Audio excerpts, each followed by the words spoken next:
comenzaremos a enfocarnos a partir de este domingo sobre las responsabilidades del esposo, cristiano en particular, dentro del matrimonio.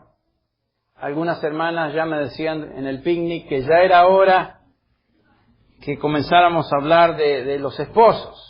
Y estoy de acuerdo, ya era hora, la hora llegó, aquí está y comenzamos hoy. Para los solteros les pedimos que tomen nota sobre lo que tienen que aprender antes de contraer matrimonio.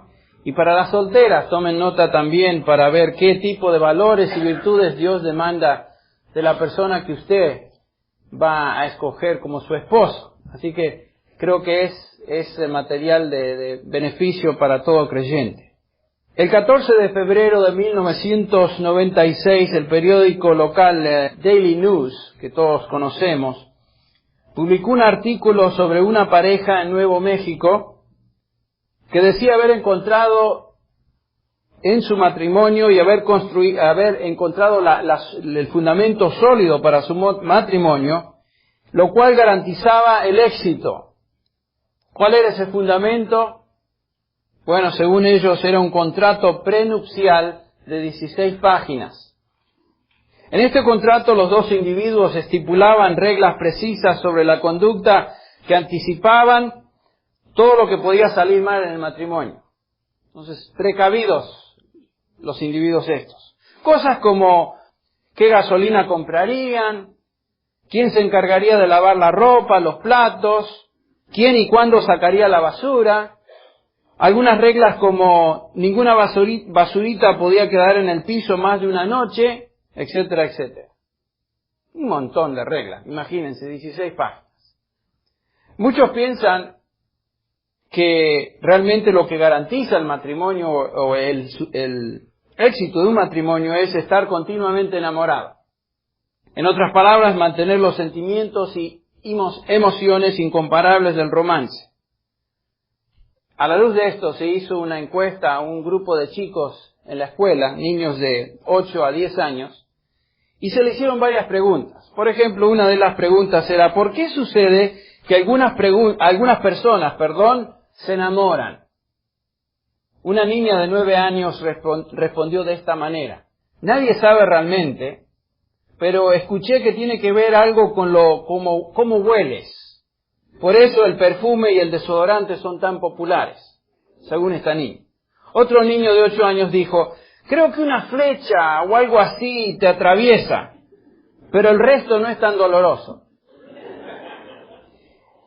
Entre las opiniones confidenciales que se pidieron de estos chicos, un jovencito de 8 años dijo, el amor te sigue aunque trates de esconderte de él.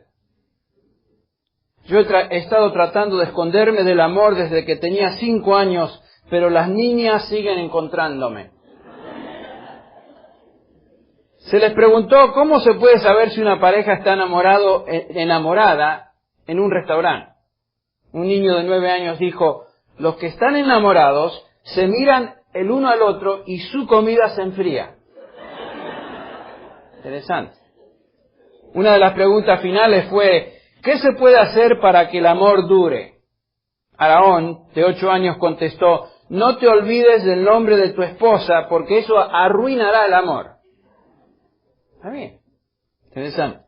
Estos comentarios que en parte que los chicos ofrecen nos hacen reír un poquito, pero realmente cuando leemos un artículo como el que acabo de mencionar, la respuesta que los adultos dan no es mucho mejor. A veces. A pesar de lo difícil que es contraer matrimonio y vivir de una manera exitosa, nos dicen las estadísticas que el 96% de todos los hombres en este país se casan y 94% de las damas se casan. Desafortunadamente, 2 de 3 matrimonios terminan en el divorcio. Y lo chistoso es que, aunque fracasen en su primer matrimonio, siguen buscando casarse otra vez, esperando ser más exitosos en un futuro matrimonio. ¿Por qué es que esto es tan difícil?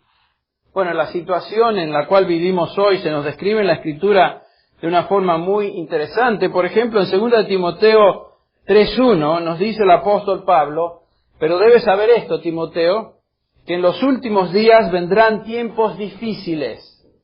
Y todos podemos decir amén a eso.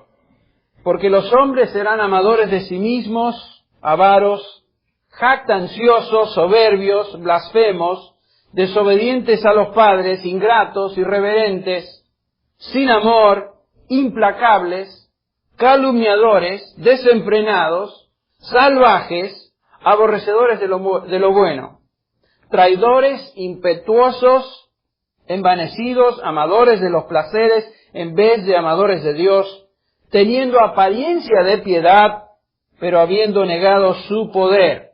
Y después agrega, a los tales, evita. ¿No les parece que es una descripción bastante cabal de lo que está sucediendo hoy en nuestra sociedad? Y dice que los tiempos difíciles se irán empeorando. O sea que las cosas no van a salir mejor.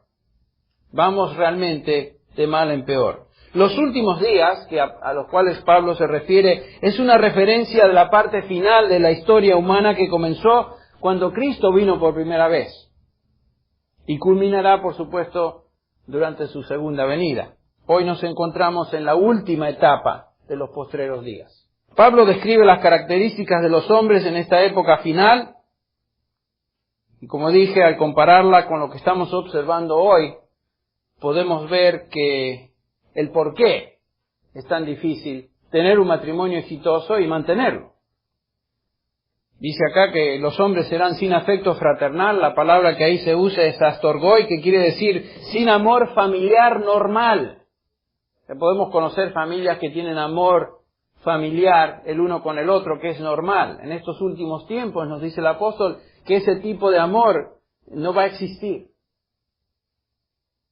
Solo se preocupan en amarse a sí mismo y sus placeres. Si ustedes se fijan en sus vecinos, algunos de sus vecinos y sus características, estoy pensando en alguno de los míos, puedo decir que eso los describe. Hicimos la pregunta hace algunas semanas y volvemos a hacerla hoy. ¿Existe alguna esperanza para el matrimonio cuando está siendo asaltado por este tipo de influencia y mentalidad, especialmente en estos días? Y para la respuesta a esto fuimos a Efesios 5, y quiero que abran sus Biblias otra vez a Efesios 5. A modo de repaso, ustedes recuerdan que el apóstol Pablo nos habla de la familia a partir del versículo 18 en adelante, y nos enseña ciertos requisitos que son parte de lo que Dios demanda para cada integrante de la familia, para que esto sea una relación realmente bendecida por Él. En el versículo 22 ya vimos que comienza con las esposas, esto ya lo estudiamos bien. Luego en el versículo 25, que vamos a comenzar a ver hoy, es dirigido a los esposos y extendiéndose también a las relaciones entre padres e hijos, que comienzan a partir del capítulo 6, versículos del 1 al 4, que también vamos a ver. Pero dijimos que el fundamento de una relación exitosa en el hogar, ya sea de esposo con esposa o padres con hijos, está fundamentado en el versículo 18 y 19 de este pasaje que conocemos bien. El versículo 18 nos dice, sed llenos del Espíritu Santo. ¿No es cierto? No seáis embriagados con vino, sino más bien sed llenos del Espíritu Santo. Ese es el fundamento. Es lo que se demanda para poder llevar a cabo, tener este tipo de relación exitosa, ser lleno del Espíritu Santo. Y como dijimos, comparamos esa frase a lo que encontramos en Colosenses. Ser lleno del Espíritu Santo quiere decir ser llenos de la palabra de Cristo.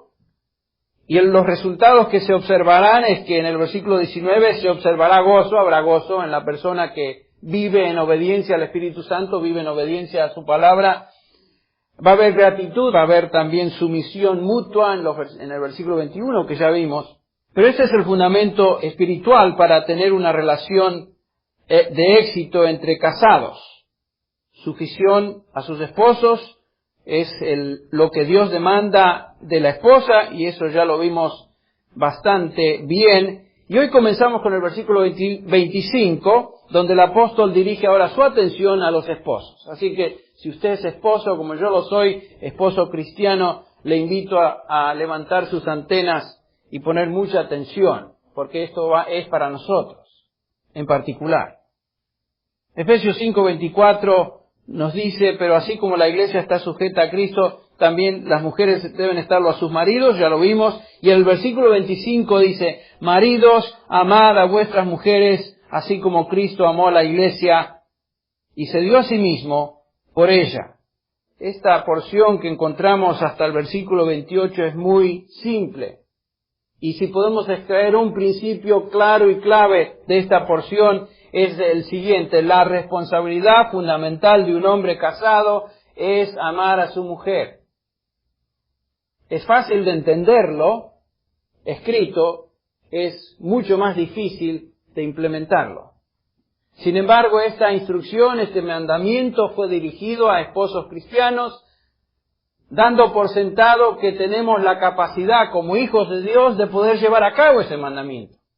No es simplemente una palabra, un mandamiento, una instrucción que jamás podemos lograr. Esa es la responsabilidad fundamental de cada uno de nosotros. Noten que no dice, esposos, sed cabezas de vuestras esposas o sed cabezas del hogar. Se da por sentado que el esposo es cabeza del hogar, es cabeza de la mujer. Por diseño, en la creación, el esposo fue puesto como líder en el hogar y la esposa fue dada a el esposo como ayuda idónea. Ustedes recuerdan, por ejemplo, lo que dice Pablo en 1 Corintios 11:8 y 9, porque el hombre no procede de la mujer, sino la mujer del hombre. Pues en verdad el hombre no fue creado a causa de la mujer, sino la mujer a causa del hombre. La responsabilidad del hombre en un matrimonio es proveer dirección, liderazgo, pero siempre en un contexto de amor. No es en un contexto de jefe, de manda más, de tirano, que por lo general, especialmente aquellos que no conocen al Señor, tienden a hacer. Fíjense conmigo en Colosenses 3:19, Colosenses 3:19, lo que puede suceder aún con esposos creyentes. Nos dice ahí en Colosenses 3:19, maridos, amad a vuestras mujeres y no seáis, ¿qué? Ásperos con ellas. Esta es una instrucción a esposos cristianos. Quiere decir que la tendencia es de no demostrar amor, sino ser áspero. Y esto puede suceder si uno no ama a la esposa. El esposo puede convertirse en un individuo áspero y sin afecto. Este es el peligro para cada uno de nosotros, ser ásperos, insensibles con nuestras esposas. Y esta es una queja común de las esposas, ¿no es cierto? Mi esposo es áspero conmigo. Tal vez no lo expresen con ese término, pero lo que se escucha es eso. Y la tendencia nuestra a veces como esposos es de ser áspero. ¿Cómo podemos evitar esto? ¿Cómo podemos amar a nuestras esposas de tal manera que esto no sucede? Bueno, el versículo 25 de Efesios 5 nos comienza a orientar en esa dirección. Dice, maridos, amad a vuestras esposas de una manera muy especial. Dice, ¿cómo? Como Cristo amó a la iglesia y se dio a sí mismo por ella. Así como Cristo amó. Si vamos a aprender a amar a nuestras esposas como Dios quiere, tenemos que fijarnos entonces en cómo Cristo amó a su iglesia y nos ama a nosotros, cada uno de nosotros. Es bastante claro el mandamiento, pero ¿cómo es que Cristo amó a su iglesia? Eso debemos responderlo para poder identificarnos con ese tipo de amor. Nos dice ahí que se entregó a sí mismo por ella. Se sacrificó. El amor del Señor no es uno de dominio sobre la iglesia, de control tirano, sino es uno de entrega, de sacrificio por aquella o aquellos que Él ama, los suyos. Sabemos que es también un amor que no cambia, un amor que jamás terminará, porque nos dice Romanos 8:38, que estamos convencidos, dice Pablo, estoy convencido que ni la muerte, ni la vida, ni ángeles, ni principados, ni lo presente, ni lo porvenir, ni poderes, ni lo alto, ni lo profundo, ni ninguna otra cosa creada nos podrá separar del amor de Dios que es en Cristo Jesús, Señor nuestro. Este es un amor que no cambia. Es un amor que Él nunca va a dejar de tener por nosotros. Es un amor también que no depende de las virtudes o falta de virtudes de la persona amada. ¿Recuerdan lo que dice Romanos 5:8? Que Dios demuestra su amor para con nosotros en que aun siendo ¿qué? Pecadores, Cristo murió por nosotros. Podemos observar inmediatamente que Cristo nos amó aun cuando éramos ¿qué? Pecadores, indignos, sin ningún atractivo. No encontró en nosotros algo que lo moviera a Él a amarnos. Ese es el punto. De vez en cuando se escucha en la consejería a decir a algunos varones, para mí que el problema es que la amo demasiado. Lo he escuchado. La amo demasiado. Esta se cree la mamá de Tarzán. Yo le doy todo, le brindo todo, yo creo que la amo demasiado. La pregunta es, ¿la amas como Cristo amó a la iglesia? Y si no es así, que no es así, entonces quiere decir Pablo aquí que no la amamos lo suficiente. No es que la amamos demasiado, no la amamos lo suficiente, ese es el punto. Algunas hermanas están diciendo, amén, hermano, predique esa palabra. En el contexto cultural en que se dirige este mandamiento, estamos en el mundo greco-romano, la idea de amar a la mujer sacrificadamente era una locura. Era algo totalmente revolucionario para el hombre que estaba escuchando esa instrucción del apóstol. Para los romanos, la mujer era totalmente inferior al hombre. Un hombre romano tenía control absoluto sobre su mujer e hijas, como tenía control absoluto también sobre los esclavos de su casa. Pero lo que quiero ilustrar es que para los que están escuchando esta instrucción, la idea de entregarme sacrificadamente por mi esposa es realmente fuera de lo que estoy acostumbrado a ver, observar y experimentar.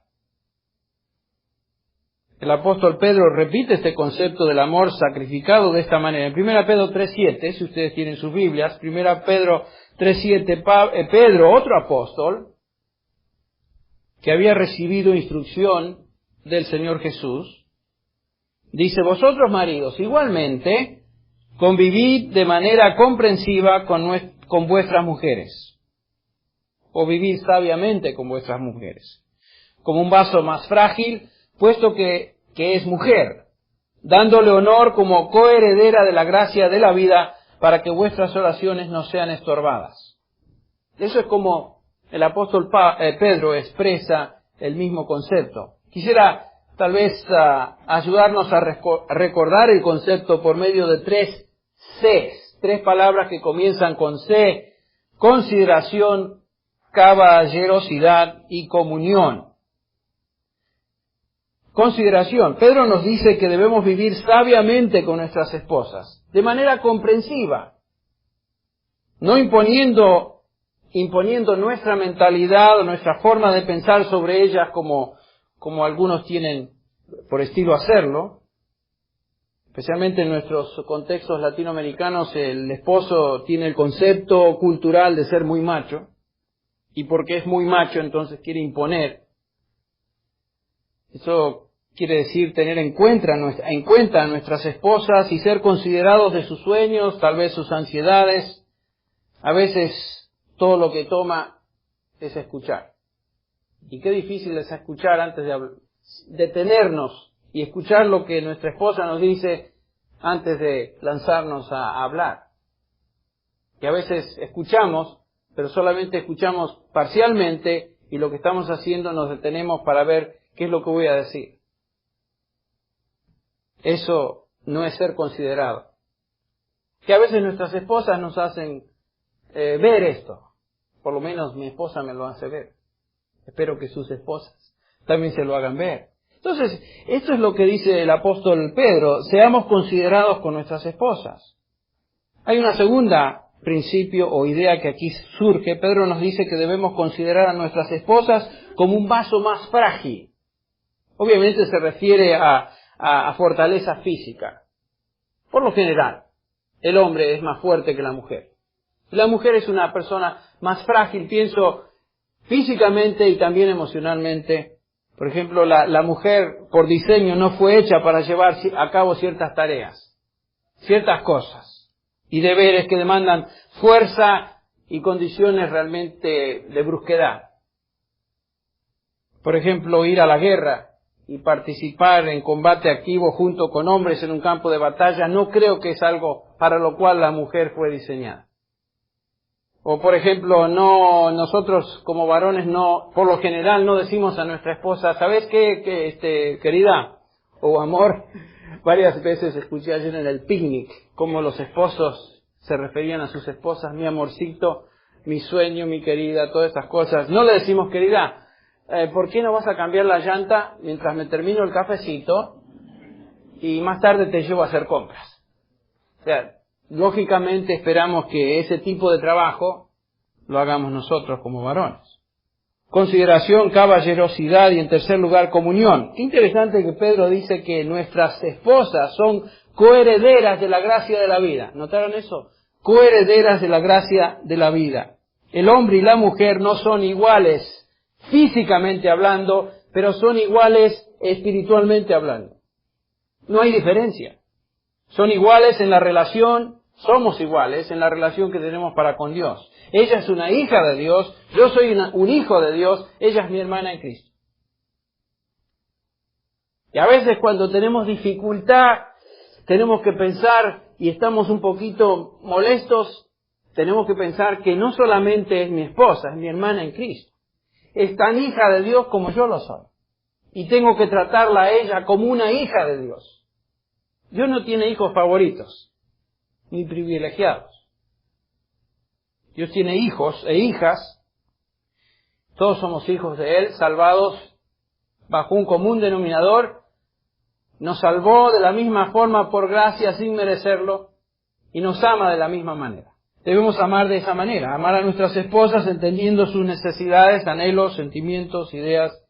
Debemos también vivir con ellas, proveyendo fortaleza física y sobre todo tratarlas como nuestras iguales a nivel espiritual.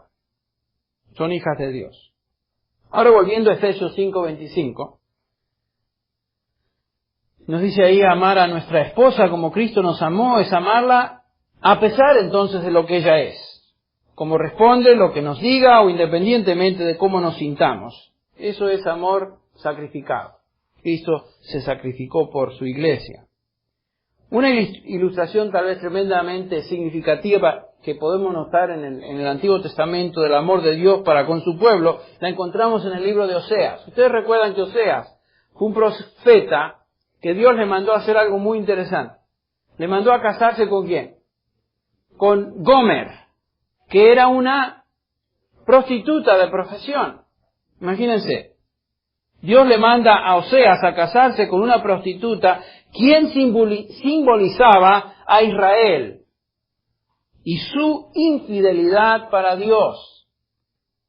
Oseas la compró, no porque vio en ella algo tan precioso y atractivo, algo tan limpio, sino porque estaba en su corazón amarla. Esa es una ilustración del tipo de amor sacrificado que Dios demanda de nosotros. De esta manera, Dios amaba a Israel, a pesar de su prostitución espiritual. Y esta es la manera que Cristo ama a su iglesia. Dios amó a su iglesia antes de la fundación del mundo, continúa amando a su iglesia a pesar, permítanme decir, de las prostituciones nuestras en cuanto a ser infieles con el Señor. Porque todo creyente es consciente que muchas veces nos desviamos de lo que el Señor desea y demanda de nosotros y vamos por senderos equivocados, aún conscientemente, sabiendo que estamos cometiendo pecado contra Cristo. El Señor no deja de amarnos a pesar de nuestra desviación. Él continúa amándonos.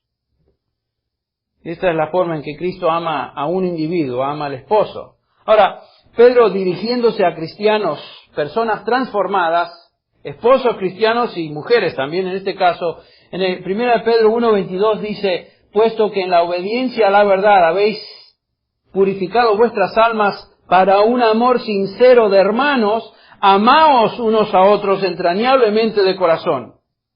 Este es el mismo tipo de mandamiento que Dios demanda del esposo a la esposa en Efesios 5:25. Fue dado a creyentes, personas cuyas almas han sido purificadas por Dios. Ustedes recuerdan las características del amor divino, las tenemos descritas en 1 Corintios 13 al 4, del 4 al 8. Nos dice que el amor es paciente, bondadoso, no tiene envidia, no es jactancioso, no es arrogante, no se porta indecorosamente, no busca lo suyo, no se irrita. Esa me pega a mí. No se irrita, no toma en cuenta el mal, no se regocija de la injusticia, sino que se alegra con la verdad. Todo lo sufre, todo lo cree, todo lo espera, todo lo soporta. El amor nunca deja de ser. El amor de Dios, agape, es un amor que nunca deja de ser y tiene estas características. No es un amor que busca lo propio suyo ni se preocupa en satisfacer su propia necesidad, sino que siempre se fija en las necesidades de la persona amada. Es interesante notar que en el griego, en esta descripción que leímos de 1 Corintios 13, cada una de las descripciones o características del amor es una forma verbal. Es un verbo, no es un adjetivo, lo cual subraya el aspecto activo del amor divino. El amor divino siempre se traduce en acción. No es simplemente una descripción o una emoción romántica, sino una serie de acciones. El amor que viene de Dios actúa, hace algo. Y este es justamente el amor que Dios nos ha dado por medio de su Espíritu. Cada uno de nosotros poseemos potencialmente en nosotros la capacidad de amar de esa manera. Increíble. Porque lo puede hacer en el Espíritu. ¿Qué si la mujer me abandona?, dirá alguno. ¿Qué si la mujer no me trata bien?, etcétera. La Biblia tiene mucho que decir en cuanto al abandono y estas cosas. Vamos a ver eso más adelante. Pero mientras tu esposa esté contigo, tu responsabilidad es demostrar y darle amor, aunque no sea correspondido. Eso es lo difícil. Porque noten ahí que no hay una cláusula que dice, bueno, haz esto siempre y cuando... No existe. Es un mandamiento. Esto implica sacrificio. Enfocarnos en ella, morir a nuestros propios deseos, de negarnos a nosotros mismos. En segundo lugar, según el pasaje no es solamente sacrificio, el amor de Cristo no se expresa en términos de sacrificio a la iglesia, sino en términos de pureza también. Es un amor purificador. Noten el versículo 26. Dice que Cristo amó a su iglesia para santificarla, habiéndola purificado por el lavamiento del agua con la palabra, a fin de presentársela a sí mismo una iglesia en toda su gloria, sin que tenga mancha, ni arruga, ni cosa semejante, sino que fuera santa e inmaculada. Cristo ama a la iglesia y busca su pureza, ese es el punto. Busca la pureza. La meta es que algún día la presentará en toda su gloria, en todo su esplendor. Eso es lo que Dios busca de nosotros. La pureza del que se ama. Cuando nos convertimos a Cristo, fuimos bañados, ¿no es cierto? Una vez y para siempre vimos esto en el picnic. Y por su sangre, y esto no se refiere a la salvación, una vez y para siempre. Cristo dijo en Juan 13:10, el que se ha bañado no necesita lavarse, excepto los pies, pues está todo limpio y vosotros estáis limpios, pero no todos, en referencia a Judas. Nuestro destino eterno ya fue sellado, ya fuimos bañados una vez y para siempre, por Cristo Jesús, por su sangre. Pero Él continúa limpiándonos. Eso se refiere a la necesidad de ser limpios constantemente. Ustedes recuerdan 1 Juan 1:7, dice, mas si andamos en la luz como Él está en la luz, tenemos comunión los unos con otros y la sangre de Jesucristo, ¿qué? Nos continúa limpiando de todo pecado. ¿Pero cómo? ¿No es que ya nos lavó? Por supuesto nos lavó, nos bañó una vez y para siempre, que tiene que ver con nuestro estado eterno, nuestra posición en Cristo. ¿No nos dice la palabra de Dios que hemos sido resucitados con Cristo? Estamos en Él. Espiritualmente hablando, Dios nos mira como totalmente bañados y limpios en Cristo Jesús. Pero ¿qué de nuestra experiencia diaria? Todavía nos contaminamos, todavía nos ensuciamos los pies. Por eso necesitamos limpieza. Y eso es lo que Cristo busca de su iglesia, la limpieza, la santificación. No solamente en posición, sino en experiencia. Porque algún día lo veremos tal como Él es. Ahora la pregunta, ¿cómo es que el esposo purifica a su esposa? Porque acá nos dice que debemos purificar a nuestra esposa o amar de la misma manera, purificando. Bueno, nos dice el versículo 26 que Cristo santificó a su iglesia, habiéndola purificado por el lavamiento del agua con la palabra. En otras palabras, exponiéndola a la palabra de Dios. Eso es como santificamos a nuestra esposa. La palabra de Dios fue el medio que Él usó para convertirnos. Ustedes recuerdan el Salmo 19:7, la ley de Jehová es perfecta, que convierte ¿qué? El alma. Dios usó la palabra de Dios para convertirnos a Cristo. Pero también es el medio que Él usa para santificarnos.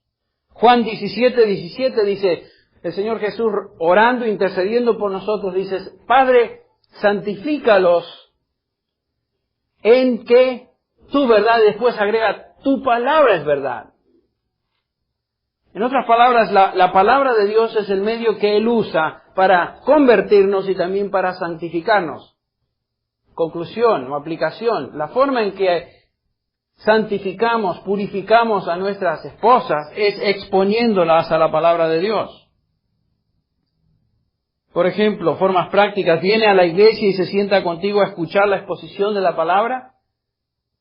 ¿Tiene la oportunidad de participar en algún estudio bíblico? ¿Encuentra a tu esposa en ti un ejemplo de oración, lectura y estudio de la palabra de Dios?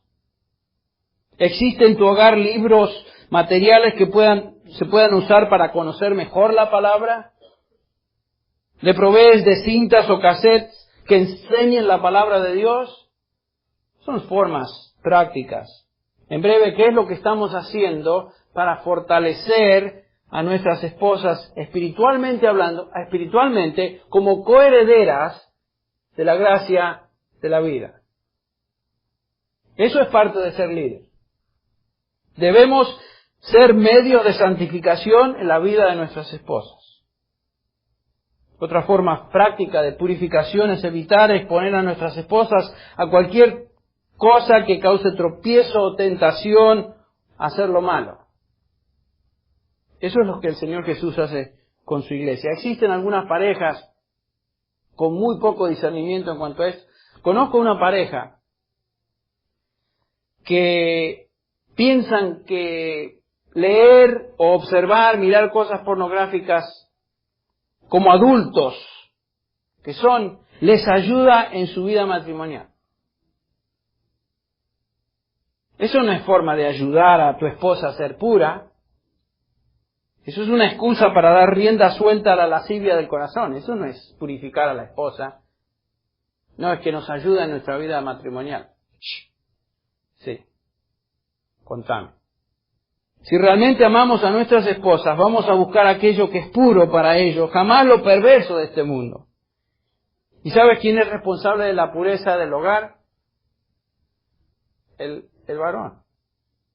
Yo, usted. El esposo cristiano.